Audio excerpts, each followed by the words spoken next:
Togo est fou. Le Togo à votre portée.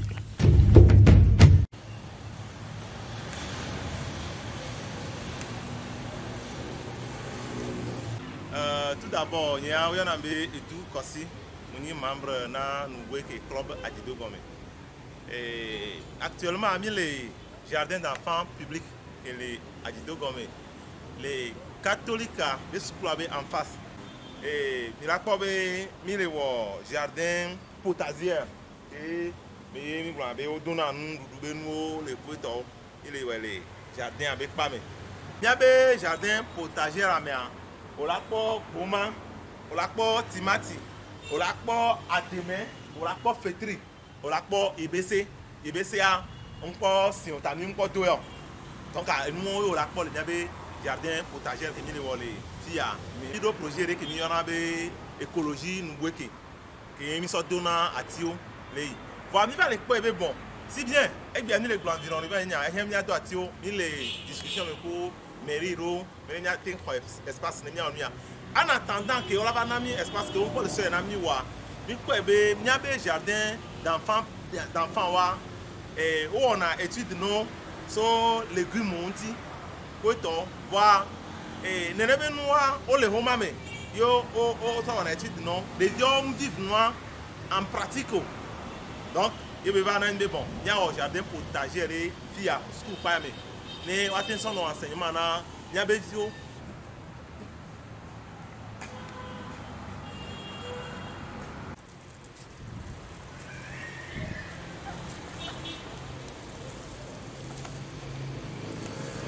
ni les gros viciels benya mais nous le foti il y a besoin faire dos sur les années pour le yobe et nous ya cantine scolaire à autant faire plein la simé bon même moment espace il y avait school pas mais et il y a un appel mille lancé non be a messia me la tendue bere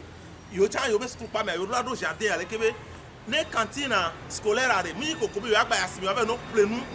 ya no dépenses inutiles o que espace vide que le yo be pa me yo azin y mi le profiter occasion so lancer appel na me ko si anyi gba le lo me amo planning ba ka lo ya me anyi gba un lot deux lot trois lot le lumina mo le clôturer ne ne ma mo ware no pomia ne nu ya jodi no be ehia be ni nya so réduit vie chère la ne noa les sous boire magba no hoti o ni nya so réduit ne be noa na me aja agba be o be forage réduit parce que me do le la pa e paro na pa vide va forage le pa me que forage le pa me e suffit be o da si pa wanti na e haso sori alo mi ofia no da si pa wanti e lo de lo na ni be bon mi so en ami be nya exploiter nya so jardin be nu ya wa e nu yo le kira na be e via la non e be baisser na mo parce que nous avons mis les produits noirs ni le produit local là nous avons mis produit à ni a réduit prix à dire be batin non accessible na à messia mais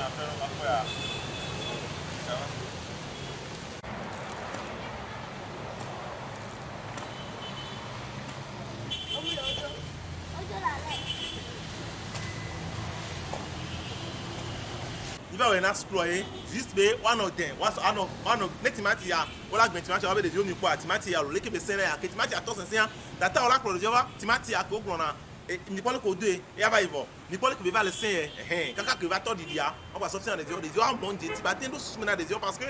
on ne pas rester sur place que be gasia gamea mi ano plomber amo timati ya la wa so kaka be gandi Burkina pour la famille la doit awo ele be nya pa no one de dio me be de dio nya me anyi gba gbogbo ko le nya si hectare ko le nya si ade ni la cultiver hectare won kwa ni agba no ko to idina ameko gba le club batambe de il faut aussi subventionner en quoi egbe na gba no te ko 10 ke laja ke ngbe mi la do enu o ne ni ten réussi nu ya parce que e si le pas mais ni ten réussi ne ni le 10 laja ke ngbe mi la ba we a mi ma ten réussi o donc ni so ni le ko to idina be de le nya be localité o me on ne jagba gba mu ni o ba glodi ko la o siro mais à tu me dis quoi toi tu m'as glorifié on est ouais de bébé ne forage de cola on a amé ton que donner pour aller ouais non gars mais on t'en son contre saison et à tout moment produit là nous do là qui non miagbo donc à New York mi le fi a mi java me re pe yan ngbo na timati pe le fi o ngbo na de meta ngbe le fi o ngbo na goma da ngbe le fi o sukulu via oye wala sana sana et mi avait cantine scolaire be nyare chale donc à ne be la gagner occasion be no timati a also dans na school yo o da de ma dans na school yo o comment dans na school yo ni o mi ngbo na la ba sonde pe e ya nyi mo nkokora mbe ya da pe na mi be partenaire o ko le no nyanti goé les gago meo les govovo mia mi le dakpe no be nyagba idodi wulekia e mi le yera mesia me hasoso vovo mo nyi be nu boke pe la te won ya hasoso porteur organisation porteur tient la te won les ekpa vovo me puisque school parlo jardin public au bolé to kwa nu boke le kamate won kike donc hasoso porteur tient o chon ne tout mia be afoyadi ne wa wero debe au moins cantine scolaire be nya ko gron na wa magba ko be PCA pe lo no facture na etua be egal non egal que aux gens au moins marqué espace sur le bien avec pas mais et de funa mi dire par exemple na mi confie ya ni so akini ba kafia ya ko be mi gain mi do mo le ta et trop nous que trop nous na me te pe ya trop te pe que la son la contrairement à côté begoin na ni on tom ni le ko ya et te pere que egbele parce que nous on est pere funu wa elle est inutile donc na ni gba la si o yo clôturer ça d'arrêt on avait 20 ans que me ya tu already vaut mieux ça na nya ça no nu yo bon kamere ele devina o chan ele devina joa chan amota la do reconnaissance no be o chan we wo ya le ke so contribuer na ejoa be gbere kaben na mesia me be o ten we donc e ya die mila sin egbeto ya do